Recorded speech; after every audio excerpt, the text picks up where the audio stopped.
नमस्कार, स्वागत है आपका डॉक्टर साहिब में और मैं हूं आपके साथ सौम्या राठी। इस वक्त हम बैठे हैं डॉक्टर संतोष कुमार के साथ, जो कि पारस हॉस्पिटल में नेफ्रोलॉजी के कंसल्टेंट हैं, यानी कि किडनी रोग के विशेषज्ञ हैं। साथ ही साथ ये बहुत ही जाने माने ट्रांसप्लांट फिजिशियन भी है। सबसे पहले डॉक्टर साहब नमस्कार, स्वागत है आपका।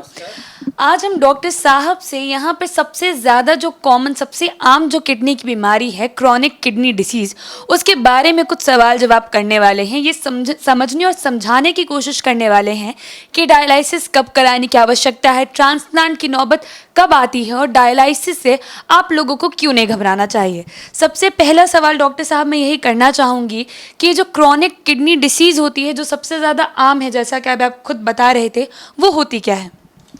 किडनी की बीमारी जनरली दो प्रकार की होती है, जो कॉमनली हम लोग बोलते हैं एक्यूट किडनी इंजरी AKI, और दूसरी है क्रोनिक किडनी डिजीज, जिसको हम लोग CKD भी बोलते हैं। आम बोलचाल की भाषा में लोग अभी जानने लग गए हैं कि CKD एक बीमारी होती है किडनी की।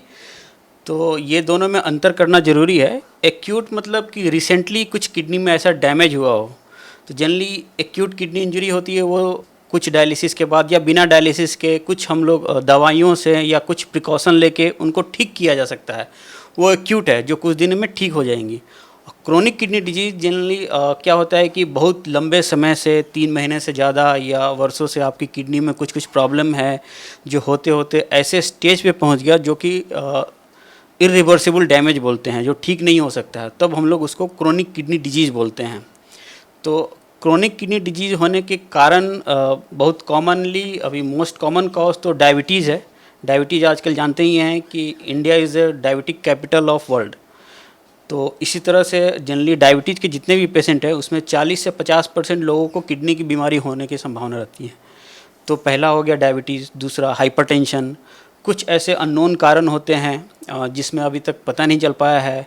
बाकी कुछ बहुत सारी दवाइयाँ होती हैं जो नेफ्रोटॉक्सिक, मतलब किडनी को ख़राब करने वाली दवाइयाँ होती हैं, जिनको बिना किसी डॉक्टर के प्रिस्क्रिप्शन के नहीं लेना चाहिए।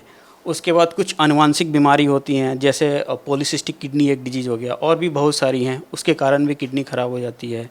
ठीक है, इस तरह से करते करते बहुत सारी कॉमन कॉजेज़ हैं, कारण, जिसके कारण किडनी ख़राब हो सकती है। तो ये सब क्रोनिक किडनी डिजीज़ के कारण हो सकती हैं। अब अगला सवाल डॉक्टर साहब मैं ये करना चाहूँगी, जैसा कि आपने बता दिया कि डायबिटीज़ सबसे कॉमन कारण है और भी बहुत सारी दवाइयों की वजह से भी किडनी की ये बीमारी हो सकती है। तो ये जो क्रॉनिक किडनी डिसीज़ यानी कि CKD है, ये कितना घातक साबित हो सकता है? CKD के अलग अलग स्टेजेज हैं, 1, 2, 3, 4, 5। 1 जो इनिशियल स्टेज में है और 5 है जो लास्ट स्टेज बोला जाता है, जिसको हम लोग एंड स्टेज किडनी डिजीज़ बोलते हैं। तो CKD स्टेज 1, 2 तक तो हम लोग इसको अच्छे से मैनेज कर सकते हैं। 3 ऑनवर्ड्स आपको एक नेफ्रोलॉजिस्ट की ज़रूरत पड़ती है, जो सुपर स्पेशलाइज्ड ब्रांच है मेडिसिन की। जनरली 1, 2 स्टेज में हम लोग क्या करते हैं कि जो जो कारण होते हैं उनको ठीक करने की कोशिश करते हैं। जैसे कि आपका डायबिटीज़ है, हाइपरटेंशन है, या फिर कुछ ऐसी दवाई ले रहे हैं, या फिर आपको कुछ आनुवांशिक कुछ बीमारी है, तो उसको हम लोग कुछ कंट्रोल करने की कोशिश करते हैं। जैसे डायबिटीज़ को कंट्रोल रखा जाए, हाइपरटेंशन को कंट्रोल रखा जाए, तो ये प्रोग्रेशन को थोड़ा सा स्लो करता है। CKD एक बार अगर आपको हो गया तो ये बेसिकली प्रोग्रेसिव डिजीज़ है, इंक्रीज ही करता रहता है, धीरे धीरे धीरे धीरे बढ़ता ही रहेगा। तो दवाइयों से और लाइफस्टाइल मॉडिफिकेशन से हम लोग उसको स्लो कर सकते हैं। और कैसे हम लोग इसको पहचानें? किडनी बीमारी पहचानने के लिए सबसे सिंपल टेस्ट है, सिंपल जो एकदम सस्ता है, urine routine examination. Urine routine examination सब जगह होता है, बहुत ही सस्ता है, 100-150 रुपया है। और एक सेरम क्रेटनिन, ये दोनों टेस्ट से हम लोग पता कर सकते हैं कि किडनी कितनी ख़राब है और कुछ और प्रॉब्लम है कि नहीं, हमें नेफ्रोलॉजिस्ट को कंसल्ट करना चाहिए कि नहीं करना चाहिए। ये टेस्ट ऑलमोस्ट सभी गांव में सब जगह इजीली अवेलेबल है, इसको हम लोग कर सकते हैं अगर किसी को कोई शंका हो कि हम लोग की किडनी की प्रॉब्लम हो सकती है। और सिम्टम वो होता है कि जैसे पेशेंट को फील हो कि क्या ऐसा हमको लगे कि किडनी की बीमारी हो सकती है।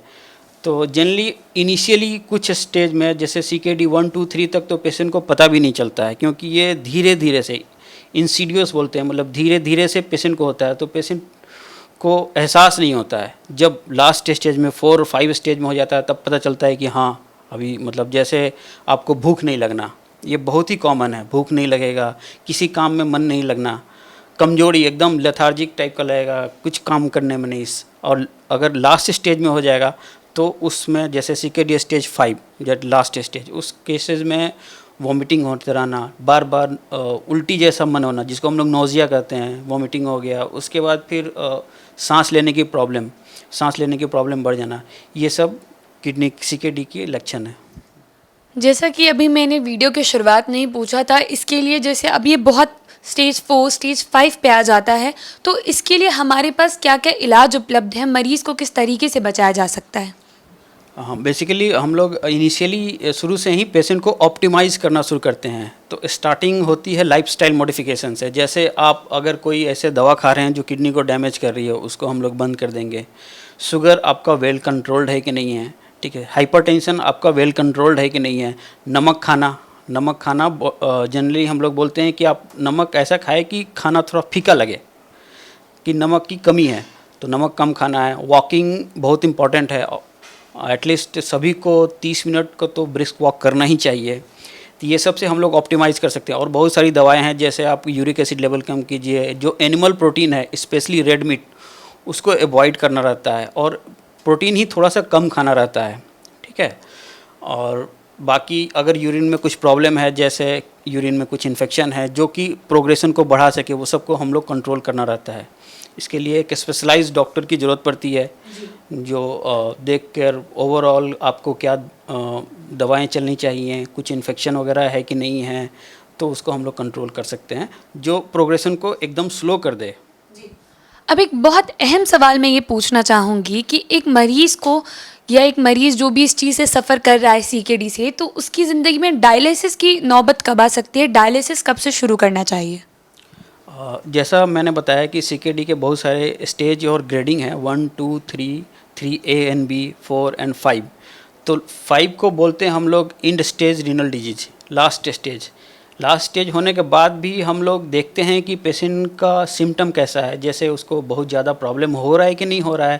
जैसे क्रेटनिन किसी का 7-8 हो गया, और प्लस उसके साथ उसके सिम्टम हो रहे हैं, जैसे वॉमिटिंग वगैरह हो रहा है, एकदम भूख नहीं लग रहा है, पेशेंट वीक होता जा रहा है, तो उस कंडीशन में हम लोग डायलिसिस का प्लान करते हैं।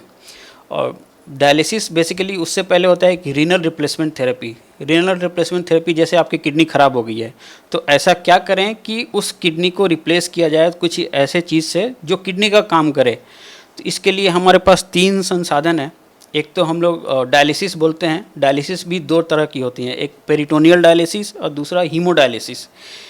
जो कॉमनली हम लोग के यहाँ होता है हीमोडायलिसिस मतलब आपके ब्लड को निकालकर एक मशीन में प्यूरिफाई करके वापस ब्लड में डाल दिया जाता है। इससे होगा कि जो किडनी, जो हमारे बॉडी में खून को साफ़ करने वाला काम है, वो एक मशीन के द्वारा होता है।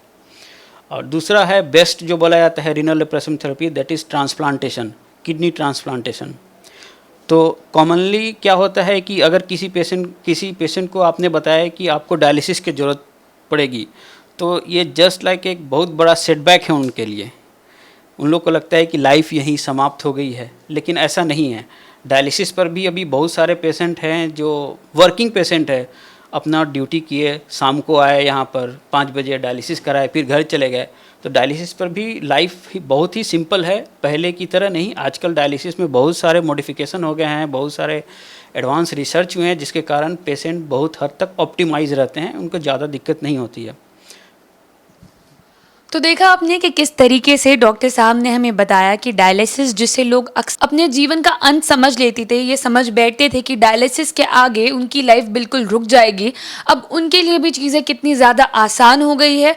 और 100 बात की एक बार फिर से यही रहेगी कि आप सबको अपने स्वास्थ्य को लेकर ज़्यादा सतर्क होना पड़ेगा। अगर आपको क्रॉनिक किडनी डिसीज़ होती भी है तो दवाइयों के साथ साथ लाइफस्टाइल चेंजेस आना ज़रूरी है। बेसिक एक्सरसाइजेस करना, खान पान पर ध्यान रखना, ये सारी चीज़ें उतनी ही महत्वपूर्ण है जितना डॉक्टर्स की प्रिस्क्राइब दवाइयाँ। बहुत जल्द मुलाकात होगी डॉक्टर साहिब के अगले एपिसोड में। तब तक के लिए अगर आप इस वीडियो को फेसबुक पर देख रहे हैं तो पेज को लाइक करें, अगर आप इसे यूट्यूब पर देख रहे हैं तो चैनल को सब्सक्राइब करें। आप कमेंट सेक्शन में हमें ये भी बता सकते हैं कि डॉक्टर साहिब से आपके और क्या सवाल हैं। धन्यवाद।